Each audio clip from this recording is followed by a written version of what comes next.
testing, testing, testing, audio, hello, hello.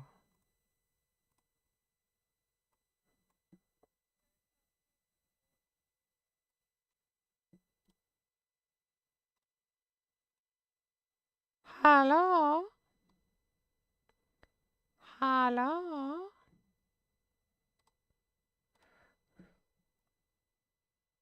7 watching, bloody hell. It's either a glitch or this is an unusually popular live stream for some reason. Anyway, hello. Everybody, if anybody, who may or may not be watching. You never know with YouTube. I've had many occasions where it's said there's been like 20 people watching and they aren't. So you never know. And I've done it several times where it says no one's watching and yet there's people in the chat talking. So YouTube is just basically useless. Hello and welcome to the July 2026 monthly update. This is going to be a pretty long one as I've got 14 films and 9 albums to talk about, and I've released an EP of my own music as well, which I think we'll start with that. Said EP is called Silver Beetle. Just released it this month. Well, actually, it's August now, isn't it? So not this month, but I've just released it in July. However, every single song on the EP was already recorded in 2024. Because the plan was I wanted this to be the 20th MOID album. MOID 20, as it was going to be called. And I wanted it to be entirely acoustic, so I wanted it to just be my voice, an acoustic guitar, percussion, and like no electronic instruments, so no electric guitar, no synthesizers, and like no weird effects, like no echo, no reverb, nothing like that, no distortion. I just wanted it to just be whatever went into the microphone is what's on the, on the songs. And I managed to get half an album recorded that way, but then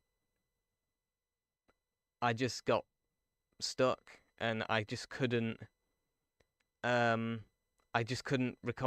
anymore, which is why even though every one of these songs was recorded in 2024, I haven't released anything of them until now because I was continuing to try and get a full album out of it, but it just wasn't able to work. So I've just decided I'll just get the songs out of the way, just release them as an EP, get them out of the way, and start work on the next album, which already I've got 2 songs recorded for the next album, so already it's worked.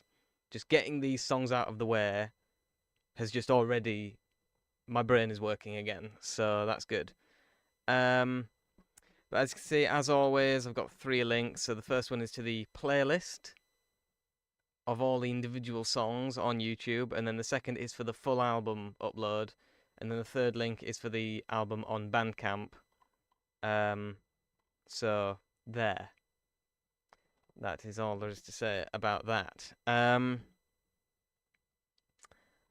As for other things, I have started reading again, because as people may know, last month I took a bit of a break from reading. That's such a bizarre sentence, isn't it? But I was trying to read every day, and it just got, too much. So I've taken nearly 2 months off, but I didn't want to have another month. Like, whereas last year there was 2 months where I literally didn't read anything at all, and I didn't want that. So I've read 41 pages this month. But we'll get into what that is like, because I haven't actually finished a book this month. The book that I was reading, I've taken a break from, and I've started another book, so I haven't finished a book. So there's not really anything to talk about there. But I've read 41 pages this month. That's really impressive, isn't it? Because there's been times where I've read 181 pages in a day, so 41 pages in a month is pretty pathetic, really. But I'm busy. I've been watching. I mean, mainly what it is, and we'll just move on to this now. The film section, I have been watching, and I have succeeded in watching every single John Carpenter film, feature, like theatrical film. There's some television films he directed that I haven't watched. I'll save them for a later date because they don't really count.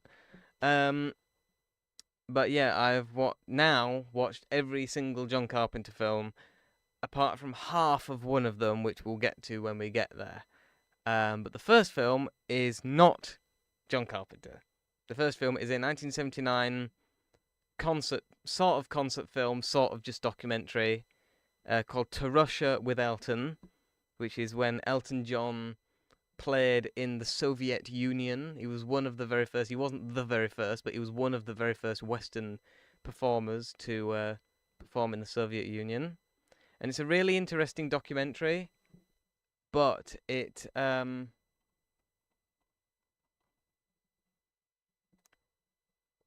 sorry, I just realised the noise was still coming through there. It's a really interesting documentary. It's not a particularly good concert film, actually, because most of the songs are kind of interrupted with different bits. So it's more of a documentary about the Soviet Union than it is a documentary about Elton John. But it was entertaining enough. It was more interesting than entertaining, actually. There's a couple of good songs in there, but most of the songs are not ones that I knew, and I didn't like most of them. But you know, it's how it is, isn't it? But then we get onto the John Carpenter films. The first film of which is Dark Star from 1974. I liked this film. Now, it was very low budget. In fact, it started out as a student film. It evolved into kind of something more than that a little later on. But it's a comedy horror. No, it's not. It's a comedy science fiction. It's been very long since I watched it. So like it's been about a month since I watched it. So it's you know. But yeah, it's good. I liked it. It's not the best film ever made. In fact, what I was gonna do, I was gonna rank every John Carpenter film, like from worst to best, and I haven't done that. And it'd probably be a little bit too much effort to do it now. So maybe that'll be something I'll do at a later date. But my favourite John Carpenter film has not changed, by the way. Even though I've watched all these, my favourite John Carpenter film is still In the Mouth of Madness. That hasn't changed.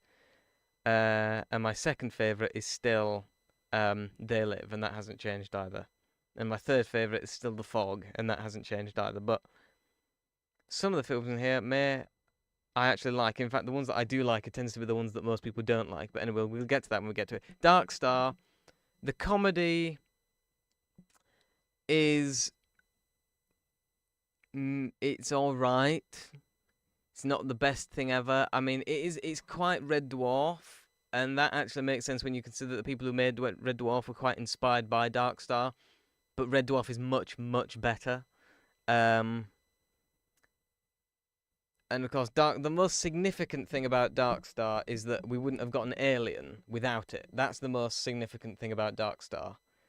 I'm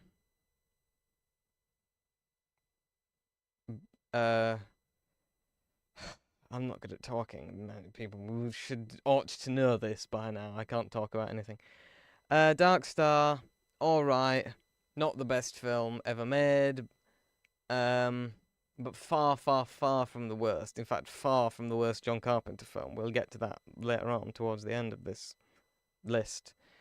Then I watched Assault on Precinct 13, not on the link that I've linked there. Every other film there I watched on that link, with the slight exception of one of them later on, which I'll explain later. But Assault on Precinct 13, I had to link it so that you guys can watch it. But I watched it. If I can get the bloody thing down.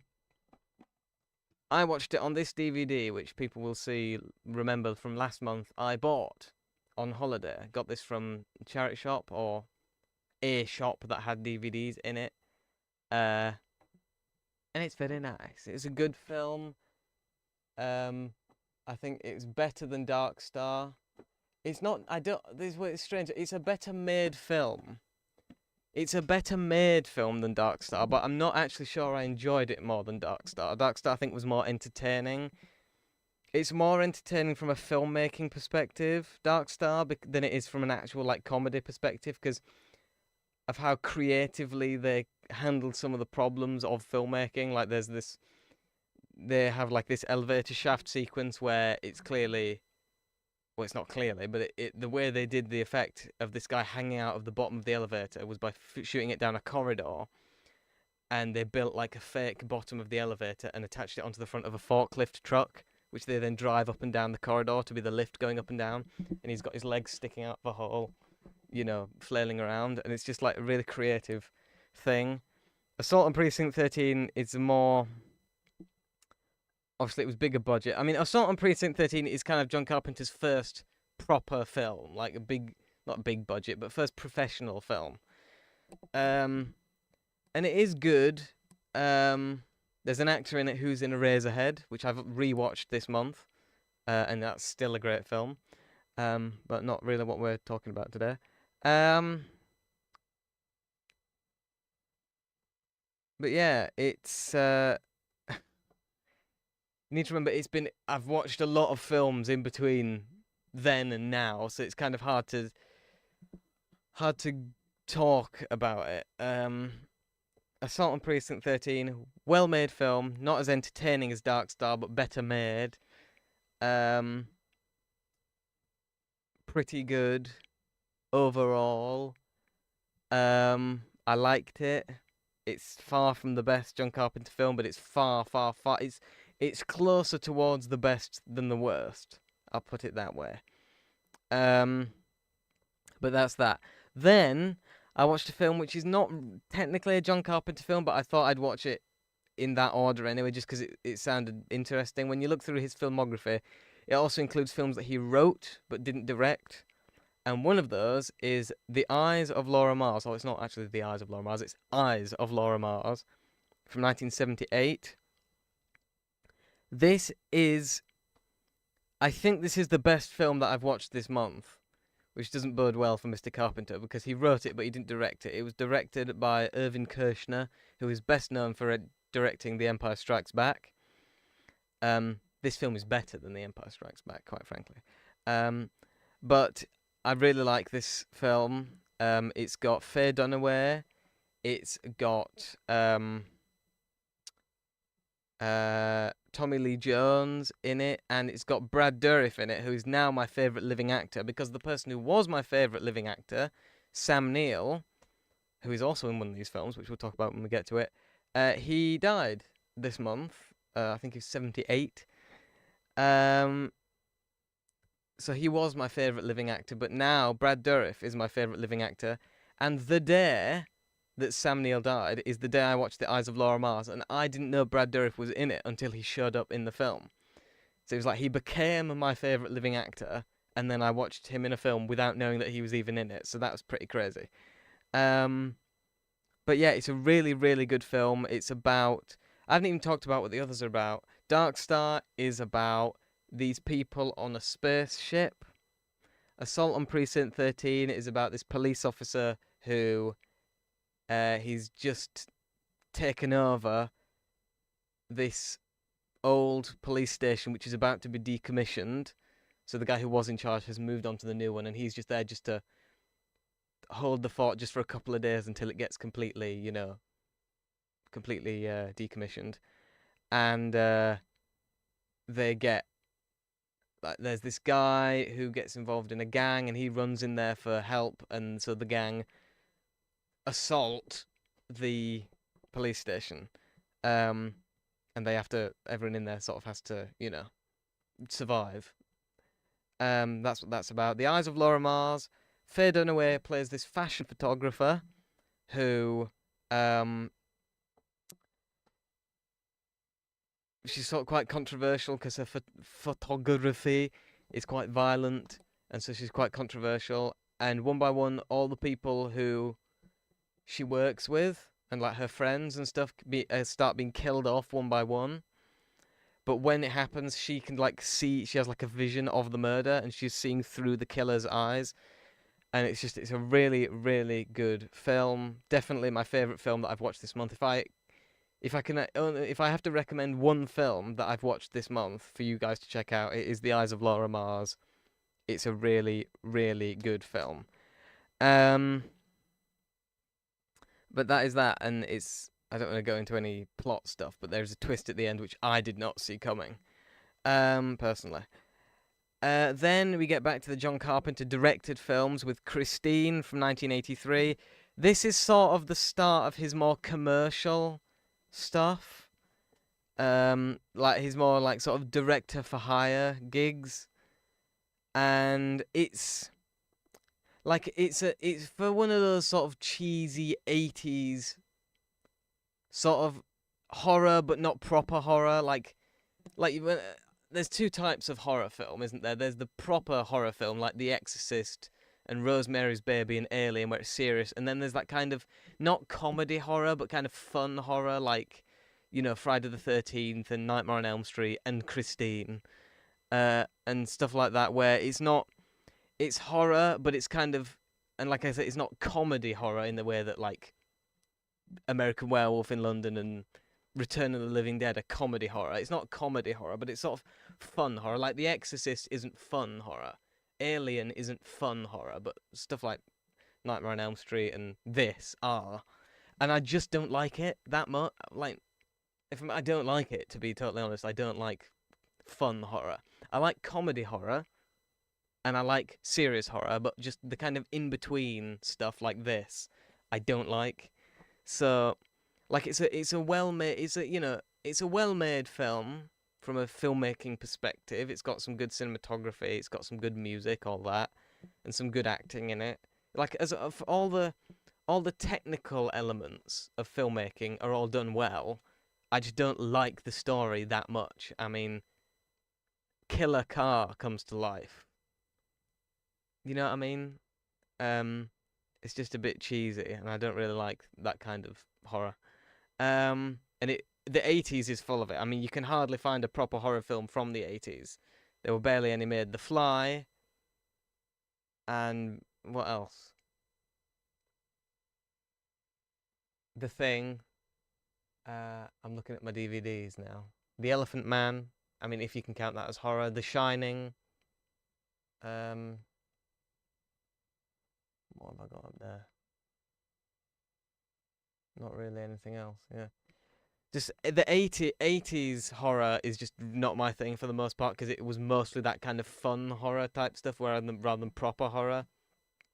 But there were some, like I said, The Thing and The Fly and so on. But most 80s horror is that more fun kind of thing, and I don't like it. So Christine, a well-made film, but I didn't like it really. I finished it at least though, which doesn't go for one of the films on this list, but we'll get to that when we come to it. Or we'll come to it when we get to it. Either way, same thing, really, isn't it? Then we got into Starman from 1984. Now this was apparently his first sort of commercial failure. I actually kind of liked it. I mean, it's still far from his best film.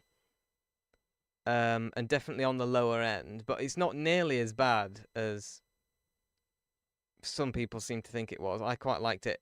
The problem I had with Starman, again, I didn't go into the plot of Christine or to this one. Christine, it's high school, high school thing. One of this guy who's a kind of nerd and gets beaten up at school. He comes across this really old beaten up car owned by this old guy, and he buys it. It's based on a Stephen King story, and the car basically it's haunted or cursed, and it comes to life and kills people. That's it. Starman. It has Jeff Bridges and Karen Allen in it. Karen Allen plays this woman whose husband has just died, and Jeff Bridges plays the husband, but for like only the opening scene of the film. But mainly he plays an alien who comes down to Earth and assumes the visage of that dead husband, and he basically has to learn how to be a human. It's that kind of thing. The problem I have with this film is it doesn't seem to know what genre it wants to be. Half of it is kind of a comedy of him learning how to be human, and he speaks funny, learning how to speak English. Because he's learnt a bit of English, because the reason he comes to Earth is because he found the golden disc on the Voyager probe.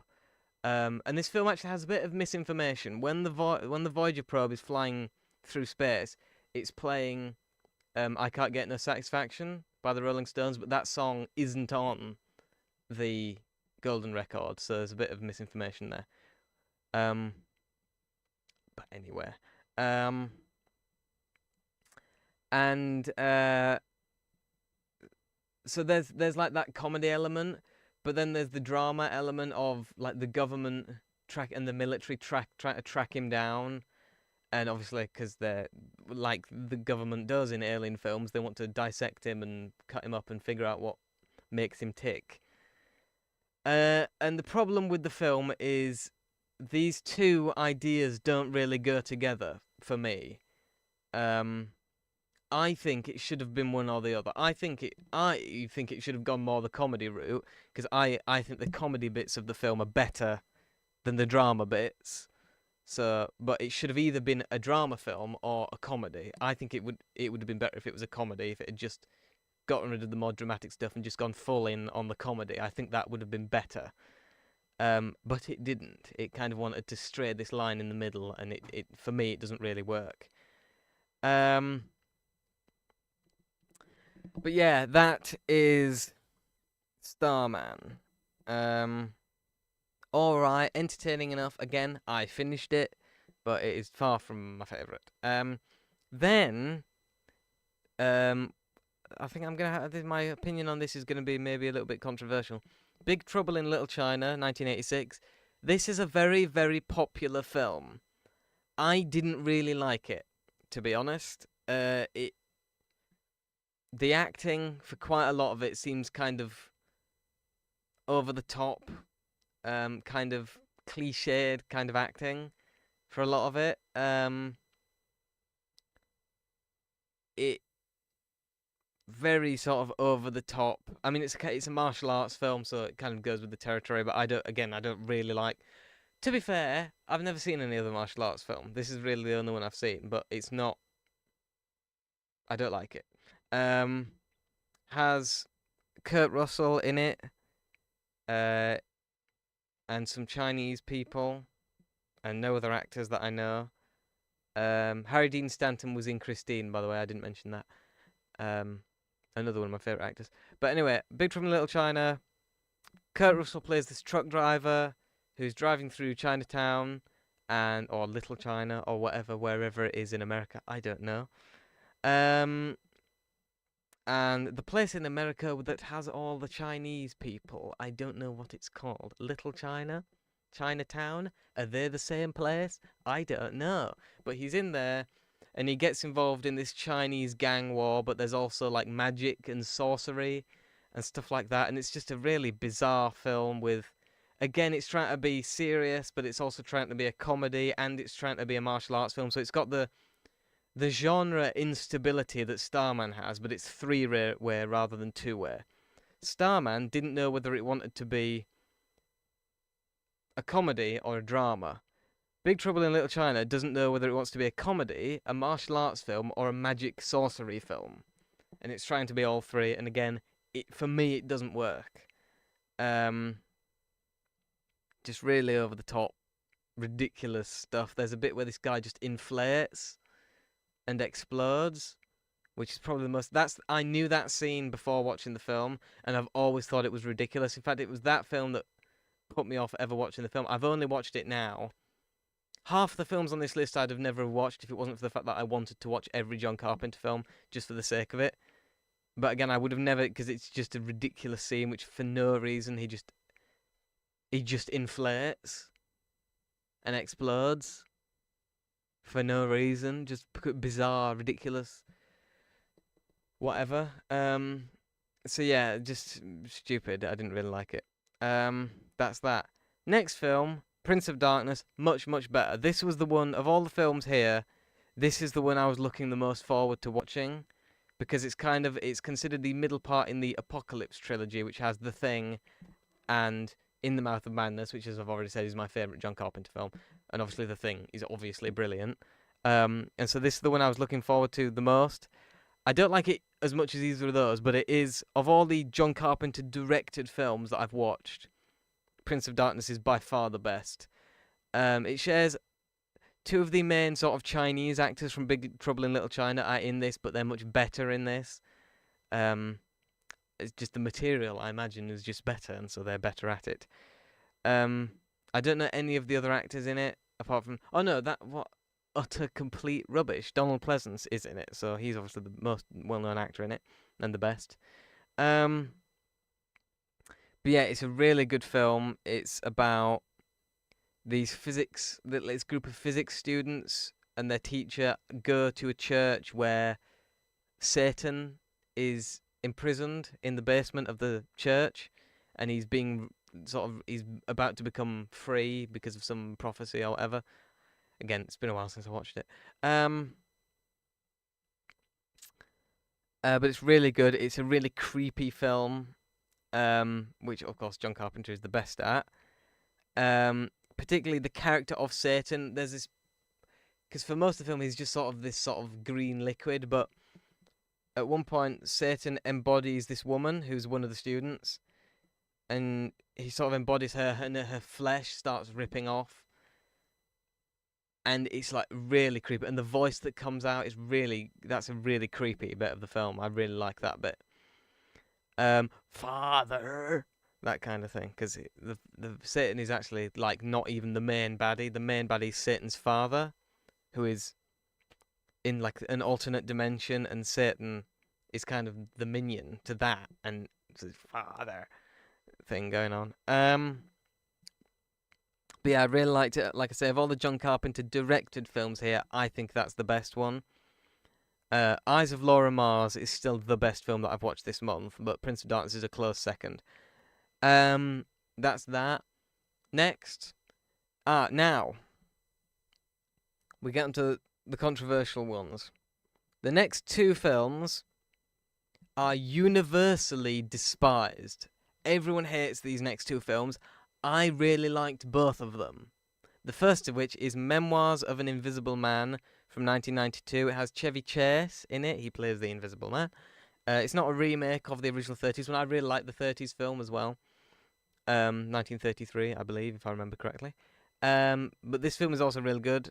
I wouldn't say it's as good as the 30s one, but it's still a very good film, in my opinion. He plays basically just this businessman type guy who gets accidentally involved in this experiment that goes wrong, and he's in this building when the building gets like turned invisible, and he also gets turned invisible with it. And of course he again, a bit like Starman, the government wants to get him and cut him up and figure out what happened, and like make like invisible assassins, or if that doesn't work, get him to work for them as an assassin. The main government guy who's after him is, I mentioned his name already this live stream, Sam Neill, who, as again, until this month, was my favourite living actor, and then unfortunately stopped living, and Brad Dourif became my favourite living actor. But Sam Neill, brilliant, love him. This was the first time he and John Carpenter worked together. Of course, then a couple of years later, they made In the Mouth of Madness, which is even better, and a brilliant film, and the best film ever. Well, it's not the best film ever, but it's top film of mine. One of the top number of films. But yeah, Memoirs of an Invisible Man, I really like it. The plot is a bit cliche, but it's fun. I like it. It strikes that balance of comedy and drama that Starman was going for. It still has a balance of comedy and drama, but it's less on the comedy and more on the drama. Again, it might have been better if it had been mainly comedy as opposed to mainly drama, but it's less, sort of hard. It's much more drama. There's a couple of funny scenes in it, but it's mostly drama. And so it's less unsure of itself, whereas Starman is almost 50-50 comedy drama. Memoirs of an Invisible Man is like 90% drama, 10% comedy. So it's less sort of schizophrenic, and I like it. And the special effects, like the invisibility effects. The strange thing, he's not invisible for all the film for us. We can see Chevy Chase running around and stuff, but he's like invisible in the film. So for like some scenes, you're looking at it from another character's perspective, and he's invisible. But then other times we can see him, which is fair enough. But yeah, I like it. There. That's that. And then even more controversial, Village of the Damned, 1995. This is a remake of the 1960 film. This might be the most controversial film opinion I have. I think this film is better than the original. I said it. Apparently, there's no other human being on the planet who thinks that. This film has about, like, I think it has less than 20% on Rotten Tomatoes.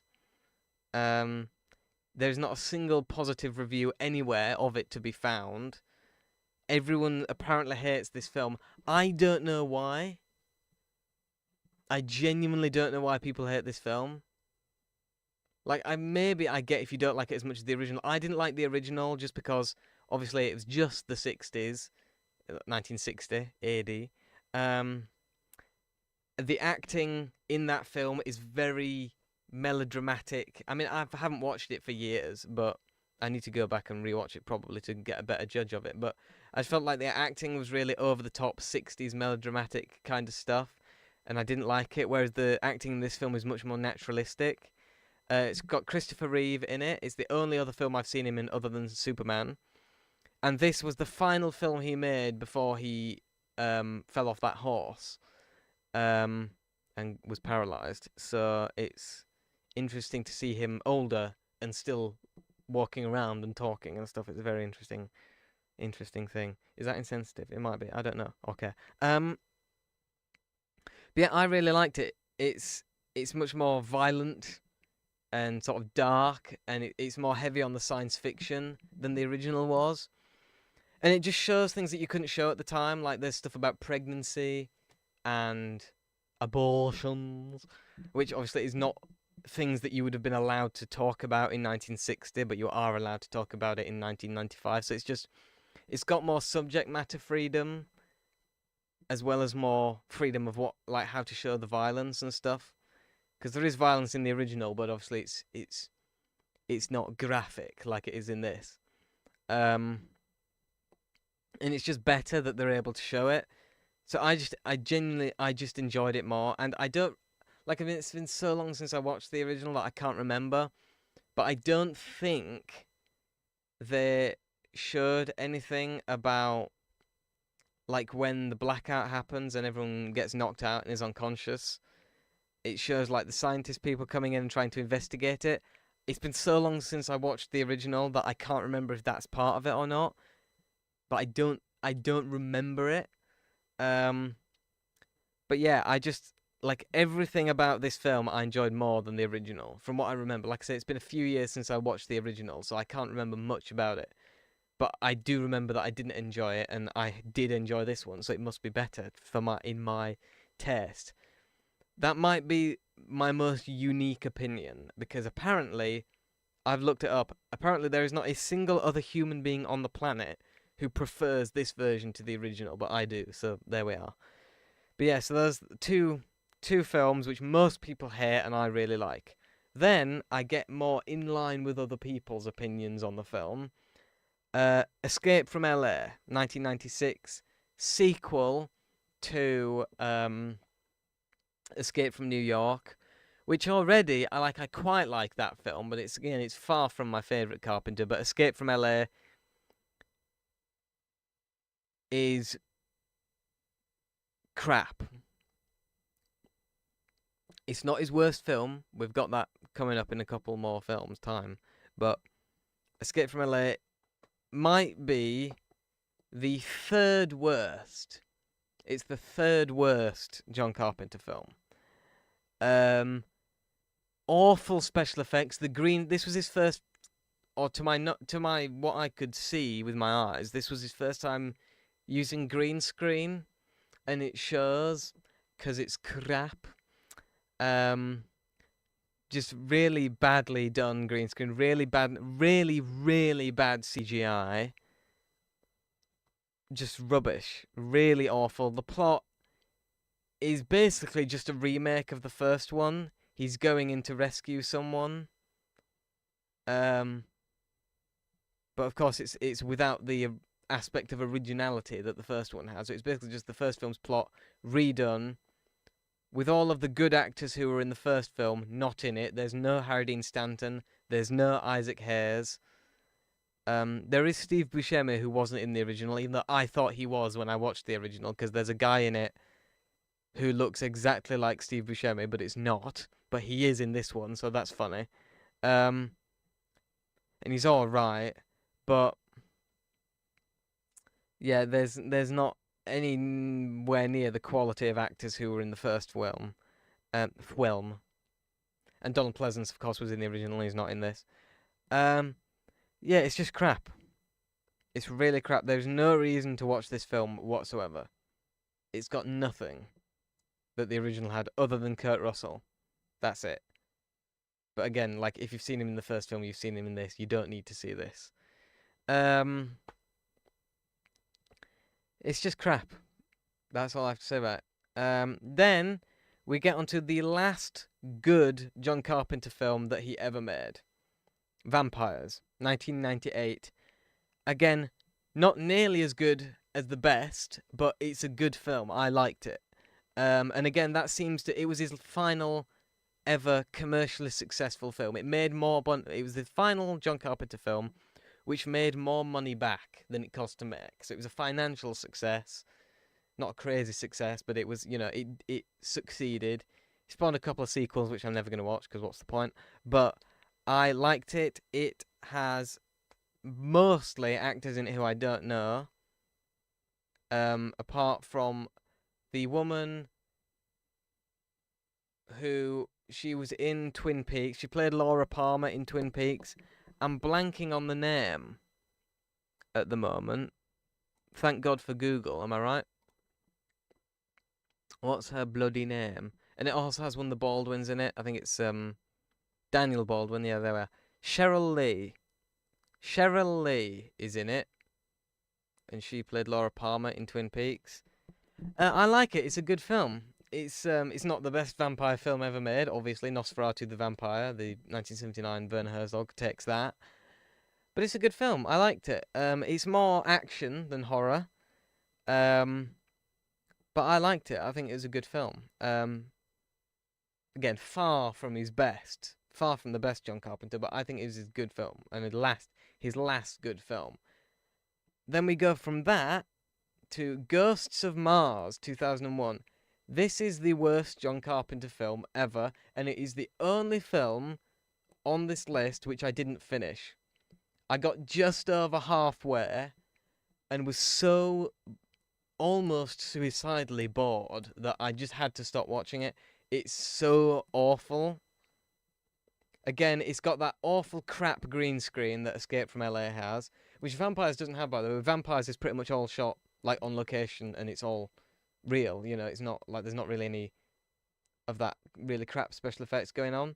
So it's much better. Ghost of Mars, crap green screen, just rubbish, just complete rubbish. It's got Ice Cube in it. Pretty sure he's a rapper, not an actor. So I don't know why he's in a film, but he is, and he's dreadful, like every other actor in the film. The most wooden actor, every single actor in this film could have been replaced by a piece of cardboard and would have been better. Dreadful, awful, crap. The music is crap. Just this techno stuff. Dreadful, awful, rubbish. Awful film. I always really try to not stop films halfway through. I always try to finish them, even if they're awful. Like Escape from LA, it was awful, but I finished it. The following film that we'll be talking about in a minute, that's awful, but I finished it. But Ghosts of Mars, I couldn't even finish it. I got about 50 minutes into it, which is more than halfway. It's awful. I don't know how the guy who made The Thing and The Fog and bloody Prince of Darkness and Memoirs of an Invisible Man and Village of the Damned and Vampires and good films. How the guy who made how do you make that? How do you go from making The Thing and In the Mouth of Madness and They Live to making Ghosts of Mars? How is it the same person? I don't get it. I don't get how you do that. Awful. Awful film. Dreadful. The world would literally be a better place if it didn't exist. Then we go on to The Ward from 2010. A better film than Ghosts of Mars because I at least finished it. Still crap. Like all 2000s, 2010s onwards, up to this very year, horror films, crap. Just jump scares, crap acting, just lazy filmmaking. Yeah. Just rubbish. It's about these group of women in an insane asylum in the 60s. It's got that classic thing of it's set in the 60s, but all the women have clearly all had plastic surgery and they've all got Botox and all that stuff. Like these are the most 2010 looking women in supposedly 1966. It's like you're not convincing me, film. So again, I just it's got Amber Heard in it, which obviously it's always a bit problematic when you've got someone like that in a film, but she's not the worst thing about the film. The worst thing about the film is that it exists. So again, I would say the same with Ghost of Mars and Escape from LA. If they were raised from the universe, the world would be a better place. But it's certainly a better film than Ghost of Mars because I could at least finish it. But yeah, that's that. Crap. Mostly crap. So again, if I can only recommend a couple of films, Eyes of Laura Mars is by far the best film I've watched, followed by Prince of Darkness, and then I think Village of the Damned is probably the next best after those. So that's that. That's films. Moving on to albums. I've listened to 9 albums. 3 George Harrison, 3 Frank Zappa, 3 Miles Davis. We'll start with the start. George Harrison, Extra Texture, Read All About It, 1975. In fact, all 3 of the George Harrison albums here, apart from a couple of songs on each of them, I don't really love any of these albums. I mean, I've only listened to each of them once, so I'll need to re-listen to them to really get them. But You, which is the first track on Extra Texture, and it was like the lead single, I believe. That's a really good song. I really like that. I've gone back to it several times, but I haven't gone back to any of the other songs on the album.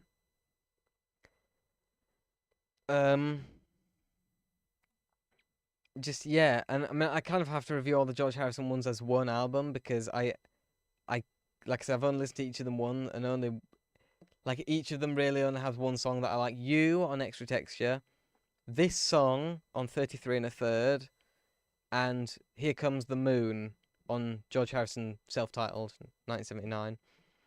But overall, the 3, maybe I was just in the wrong mood, but I didn't really like any of these albums.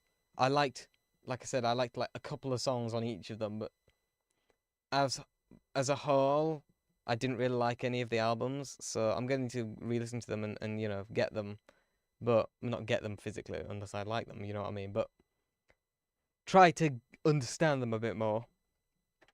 My throat is killing me. I've been speaking for 40 minutes non-stop and I haven't had a drink, so if you excuse me a minute. Ah, that's better. Slightly. So that's that. George Harrison, obviously brilliant, and some brilliant songs on the albums, but overall, as albums, I didn't really like any of them.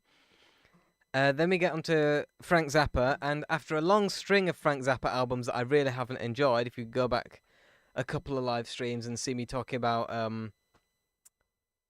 what album is it? Bloody Just Another Band from LA. That's the worst Frank Zappa album I've ever heard. But these three, Overnight Sensation and Roxy and Elsewhere, which were done with the Mothers of Invention, and Apostrophe, which was a solo album, even though it was recorded in the same sessions as Overnight Sensation, so I don't know how that works, but all three of these albums I really liked. These are three of the best Frank Zappa albums ever.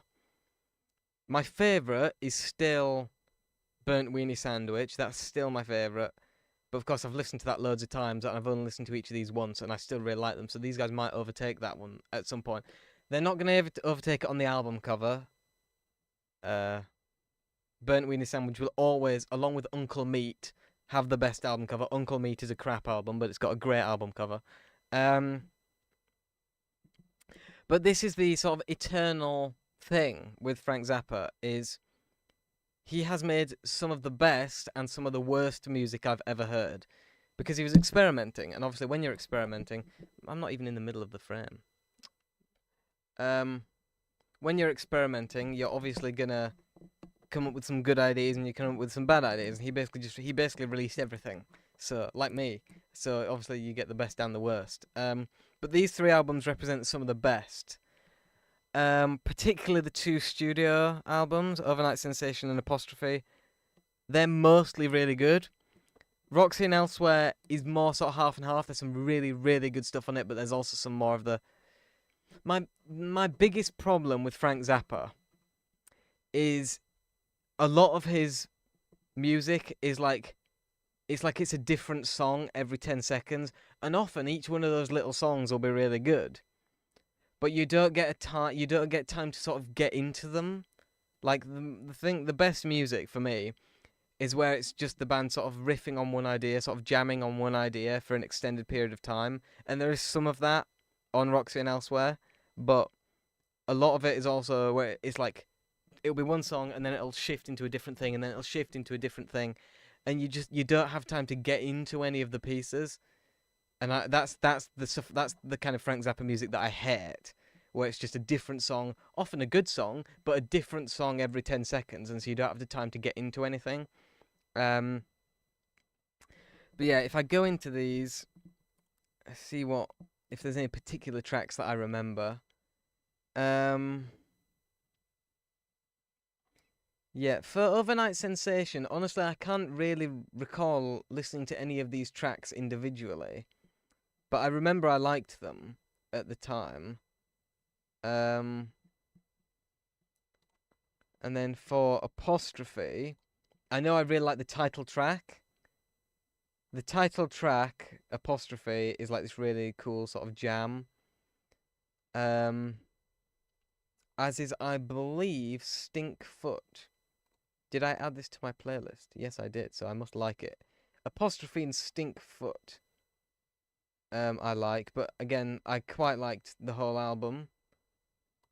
And then Roxy and Elsewhere. Again, a lot of it is that sort of jammy stuff that I like, and then there's the odd bit that's not. But the best song on it, which is more of it sounds like the kind of song that they do in the studio, and I know there were overdubs done to this album in the studio, but I think it was mostly done live. There's a song called Village of the Sun. That's the best song on the album, and one of my favourite Frank Zappa songs. I've re-listened to it a couple of times since listening to the album. It's a really good song. He's not singing on it. I can't remember who is. There's a few vocalists on the album. I know Frank Zappa, but the others I don't really know who's who. But it's not Frank Zappa singing Village of the Sun, but it is a really good song. I really like it. And then there's some of the more sort of jammy type stuff, like Don't You Ever Wash That Thing. Again, a very Frank Zappa title, but a really good song. There's a version of Trouble Every Day called More Trouble Every Day. I still prefer the original that was on Freak Out. That's still my preferred version of Trouble Every Day. But this version is very different. It's a much slower, it's less rock and more blues. Even though that was blues, but it was more blues rock. This is more just like blues, and it's really good. But yeah, I really like it. So those three Frank Zappa albums are three of the best, in my opinion. And then I have revisited a Mr. Miles Davis. Now, prior to this month, the only album I'd listened to of his was Agatha from 1979, which was 75, which was one of my favourite albums. It's really, really great. Again, like I said before, my favourite kind of music is where it's just them jamming on one idea for an extended period of time. Agatha is that incarnate. And it's really good. But I wanted to listen to some of his early stuff, so not his really early, like, just straight jazz stuff, because I have no interest in it whatsoever. It's like jazz, I have a very similar feeling about jazz that I have about classical music, where it's great for, like, a background score for a film, but I would never listen to it on its own. And so I've listened to these. Miles in the Sky is the first album of his where he went more electric. And I quite liked it. I can't remember much about it, to be honest, but I liked it when I was listening to it. It's considered his first album where he went more into jazz fusion than just straight jazz. Again, according to Wikipedia, it says jazz fusion is one of the genres on this album.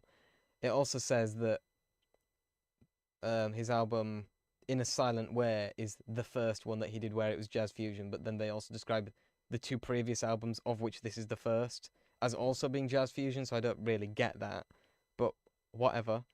But yeah, I quite liked this one. I thought it was very good. Then the next one, In a Silent Way, this is supposed to be like one of the greatest albums of all time. I found it pretty boring, to be honest. It's my least favourite of the 3 albums I've listened to of his this month. I just don't get it, to be honest. It didn't, like, it's supposed to be this big controversial album when it came out because it was like crazy. It's like, Miles Davis doing rock music. This is not rock music. This is something else. And I don't like it. Again, I'll probably re-listen to it at some point and give it another chance. But really, for a first listen, I really didn't like it. And then the final album that I've listened to this month is Pangaea from 1976. This was recorded the same day as Agatha. Agatha was recorded in the morning, and Pangaea was recorded in the afternoon. And I really liked it. It's just composed of 2 tracks, Zimbabwe and Gondwana, whereas Agatha had a few more tracks. This just has 2. But again, it's really more of the same stuff. I mean, in my memory, Agatha is better. I think it was recorded better. Like, from what I remember, it sounds much more clearer. Pangaea is a bit more... It sounds a bit muddy to me. Just a little bit, but yeah. So I think I enjoyed Agatha more, but I still really enjoyed this. And would I say it's the best album? I don't know. Those Zappa albums are really, really good. But yeah, of the 3 Miles Davis albums that I've listened to, Pangaea is the best one that I've listened to this month. I think I still prefer Agatha. Again, I'm going to need to re-listen to them both a few times to really get them. But so far, I think Agatha is better. But Pangaea is definitely a really, really good album. And again, more of that jam, sort of improvised stuff, semi-improvised, which I really love. It's my favourite kind of music. So yeah, I'm not sure I can recommend just one album. I'm going to have to recommend the 3 Frank Zappa albums and Pangaea, sort of all of them, because I can't. They're all really good. So yeah, that's all that. That is the live stream. I can't really think of anything else to say, to be honest. What else is there for one to say? I guess I'm just going to have to give a good old that is all for this time. I hope you guys have enjoyed your July. I hope you have a good August. And I'll see you in the next thing that I do. Goodbye.